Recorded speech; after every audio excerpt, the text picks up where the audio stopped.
ಸ್ವಾಮಿ ವಿವೇಕಾನಂದರಿಗೆ ಒಂದು ಅಂಶ ಮಾತ್ರ ಭಾರಿ ಇಷ್ಟವಾಗುವಂಥದ್ದು. ಯಾರಪ್ಪ ಅಂದ್ರೆ ಭಾರತಾಂಬೆಗೆ ಜೋರಾಗಿ ದನಿ ಕಟ್ಟು ಕೂಗುವಂಥದ್ದು. ಫಸ್ಟ್ ಅದನ್ನ ಮಾಡೋಣ ಕೆಲಸ. ಹೋಗ್ಬೋದಾ? ಬೋಲೋ ಭಾರತ್ ಮಾತಾ ಕಿ, ಬೋಲೋ ಭಾರತ್ ಮಾತಾ ಕಿ, ಬೋಲೋ ಭಾರತ್ ಮಾತಾ ಕಿ. ಒಂದು ಇಷ್ಟ. ಎರಡನೇ ಗೊತ್ತಾ, 1893 ಸ್ವಾಮಿ ವಿವೇಕಾನಂದರು ಚಿಕಾಗೋ ಸರ್ವಧರ್ಮ ಸಮ್ಮೇಳನದಲ್ಲಿ ಮಾತಾಡಿದ್ರಲ್ಲ, ಆಗ ಭಾರತ ಹಾವಾಡಿಗರ, ದೀನದರಿದ್ರರ, ಅಸಂಸ್ಕೃತಿ ಏನೂ ಗೊತ್ತಿಲ್ಲದ ಕೆಟ್ಟ ರಾಷ್ಟ್ರವಾಗಿತ್ತು. ಅವ್ರು ಮಾತಾಡೋ ಟೈಮಲ್ಲಿ ಮಾತಾಡಾದ್ಮೇಲೆ ಜಗನ್ಮಾತೆ ಭಾರತಾಂಬೆ ಕಾಳಿಯಂತೆ ದುರ್ಗಿಯಂತೆ ಮೈ ಕೊಡವಿ ಇಡೀ ಜಗದ್ಗುರುವಾಗಿ ನಿಂತ್ಕೊಂಡ್ರು. ಕಾರಣ ಏನ್ ಗೊತ್ತಾ? ಇವತ್ತಿಗೂ ಕೂಡ ಭಾರತ ಜಗದ್ಗುರುವೇ ಆಗಿ ಉಳಿದಿದೆ.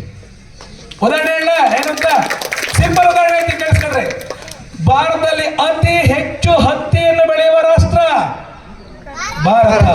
ಭಾರತದಲ್ಲಿ ಅತಿ ಹೆಚ್ಚು ಇಂಜಿನಿಯರ್ಗಳನ್ನು ಉತ್ಪಾದಿಸಿ ಜಗತ್ತಿಗೆ ರಫ್ತು ಮಾಡುತ್ತಿರುವ ಏಕೈಕ ರಾಷ್ಟ್ರ. ಜಗತ್ತಿನ ಅತ್ಯಂತ MBBS ಪದವೀಧರ ಡಾಕ್ಟರ್ಗಳನ್ನು ಉತ್ಪಾದಿಸಿ ಬೇರೆ ಬೇರೆ ದೇಶಗಳಿಗೆ ರಫ್ತು ಮಾಡುತ್ತಿರುವ ಏಕೈಕ ರಾಷ್ಟ್ರ.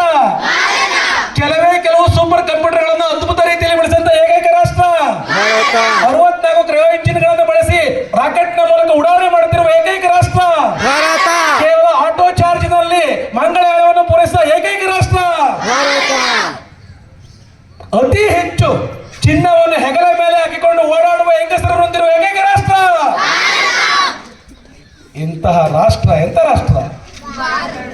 ಎಂತ ರಾಷ್ಟ್ರ? ಅತ್ಯಂತ ಶ್ರೇಷ್ಠವಾದ ರಾಷ್ಟ್ರ. ಅದಕ್ಕೋಸ್ಕರ ಈ ಸಲ ಜೋರಾಗಿ ಹೋಗೋಣ. ಬೋಲೋ ಭಾರತ್ ಮಾತಾ ಕಿ, ಬೋಲೋ ಭಾರತ್ ಮಾತಾ ಕಿ. ಅವ್ರು ಹೇಳ್ತಿದ್ರು, ಯಾವಾಗಲೂ ಚಕ್ರವರ್ತಿ ಸುಲಿಬೆಲೆ ಸ್ಪೀಚ್ ಕೇಳ್ತಾ ಇರ್ತೀನಿ. ರಾಮಕೃಷ್ಣ ಪರಮಹಂಸರ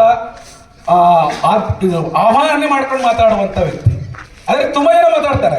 ಅವ್ರು ಹೇಳ್ತಾರೆ, ನಾವು ಬೋಲೋ ಭಾರತ್ ಮಾತಾಕ್ಕಿಂತ ಕೂಗಿದ್ರೆ, ಅವ್ರು ಹೇಳುವಂತ ಡೈಲಾಗ್, ನಂದಲ್ಲ ಡೈಲಾಗ್ ಇದು ಅವ್ರದ್ದು, ಪಿಜ್ಜಾ ಬರ್ಗರ್ ತಿನ್ನುವಂತಹ, ಪಾನಿಪುರಿ ಗೋಬಿ ಮಂಚೂರಿ ತಿನ್ನುವಂತಹ ಮಕ್ಕಳ ರೀತಿಯಲ್ಲಿ ಇರಬಾರದು.